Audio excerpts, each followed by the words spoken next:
కోసం తలుపు తీస్తున్న సందర్భంలో కొంతమంది జనసేనకు సంబంధించిన వాళ్ళు ఎవరో ఒక 50 మందిని లోపలికి పంపించాలన్నారట. ప్రజాశక్తి రాసిన వార్త అది.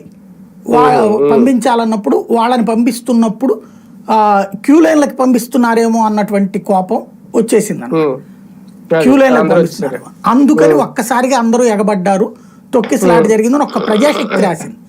మిగతా వాళ్ళందరూ కూడా ఆవిడని బయటికి తీసుకొస్తున్నప్పుడు తొక్కిసలాట జరిగింది. ఆవిడని బయటికి తీసుకొస్తుంటే తొక్కిసలాట ఎందుకు ఉంటుంది మిగతా వాళ్ళది? బేసిక్గా తొక్కోవాల్సిన అవసరం లేదు కదా, ఎందుకంటే ఆవిడ హార్ట్ పట్టుకుని ఉంది. ఆవిడ కోసం మిగతా వాళ్ళు ఎందుకు తొక్కువాలి ప్రాక్టికల్ గా చెప్పాలంటే? కాబట్టి సంథింగ్ ఏదో జరిగింది, సరైన దర్యాప్తు చేయట్లేదు అక్కడ.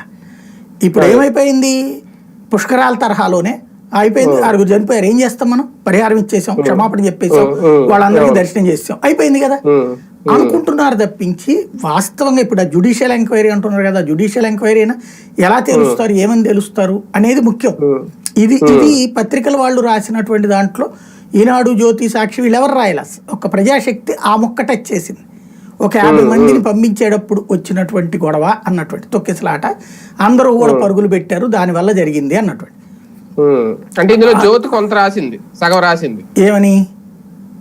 ఆ డిఎస్పీ రమణారావు మీద ఎందుకు వేటు వేయాల్సి వచ్చింది అంటే, లోపల అపస్మారక స్థితికి ఒక మహిళ వెళ్ళిపోవడం, తనని బయటికి తీసుకెళ్లే క్రమంలో ఆయన గేట్ తాళాలు ఓపెన్ చేశారు.